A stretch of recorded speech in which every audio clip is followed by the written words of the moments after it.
The main character's sneaky, and I'll tell you why he's sneaky. These three guys, they're part of a group. They need 3 out of 5 votes to lean towards the main character.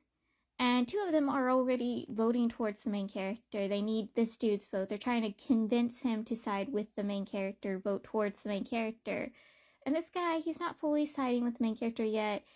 He doesn't think it's wise, especially when he heard about the main character's issues. And they get the bird from the female doctor, the one working with the main character and male lead. And the main character interrupted her note. And the note he sent stated that she was on the main character's side, that she was voting for the main character, except that's not true. She was not voting for the main character. She was voting against the main character and warning them that the main character was getting worse. She had feared he was getting worse.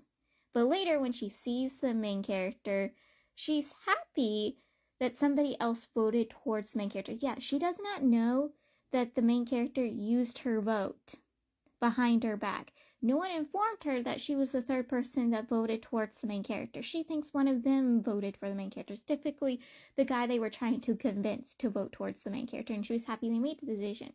Because she realized as long as the male lead's there to keep the main character on the reins and is still alive and safe and sound, the main character won't go batshit crazy.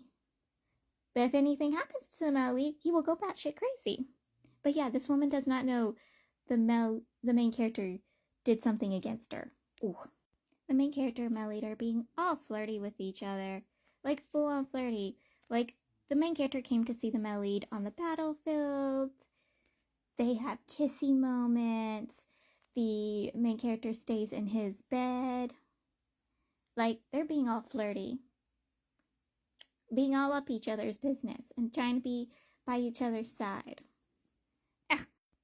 The male lead's keeping a secret from the main character. Basically, the male lead almost got blew up. He almost literally died. And he decides to keep his mouth shut about what had just happened. And he told everyone around him to keep their mouth shut, that he almost died.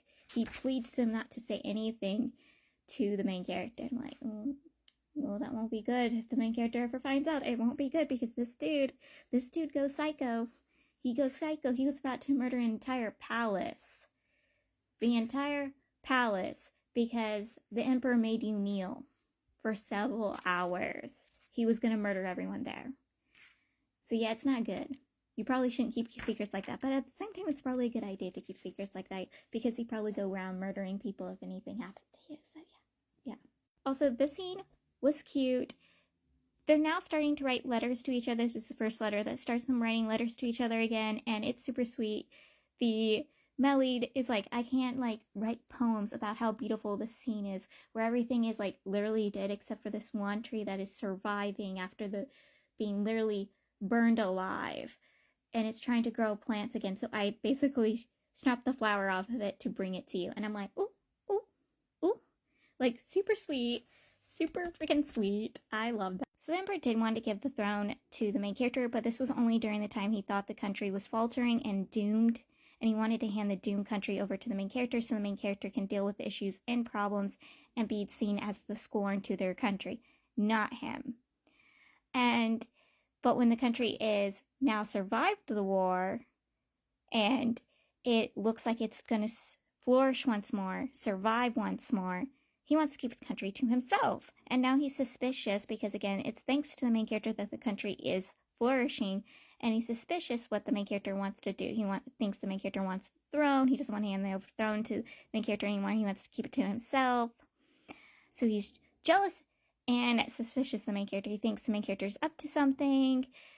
And down the line, what happens when historians look to their time period and see everything that has happened? They're gonna praise him and might scorn him.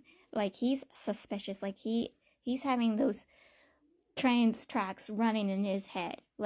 Dude, calm down. This is why your relationship with the male lead faltered.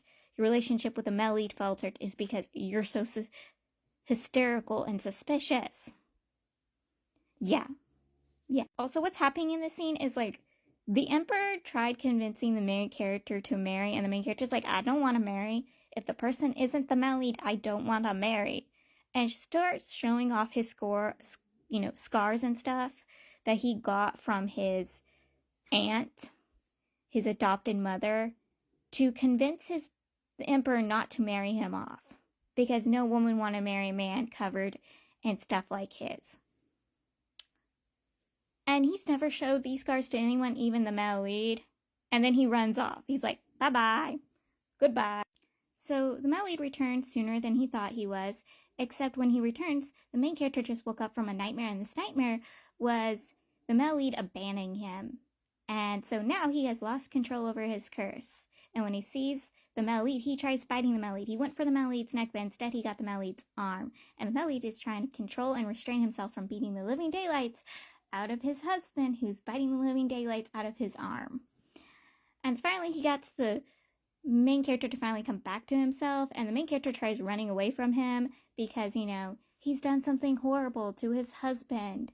And his husband goes, no, you get back over here. You get back over here.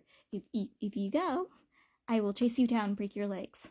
I will break freaking legs. Get back over here. And the, male lead plants a whole kiss on him, and they tell the dude, hey, give him a sick day. The main character is resting now. And he tells the male lead what his aunt told him before she died. About how he will never trust anyone. He will go insane. He will become vicious, violent. Everyone will be against him, except now he knows that someone will always be by his side, and that is the male lead. And I'm like, oh, but also, the scene was insane. I'm getting whole vampires. I'm getting whole male lead from Scum Saving System, main character for the Huskiness White Cast Fusion, but like,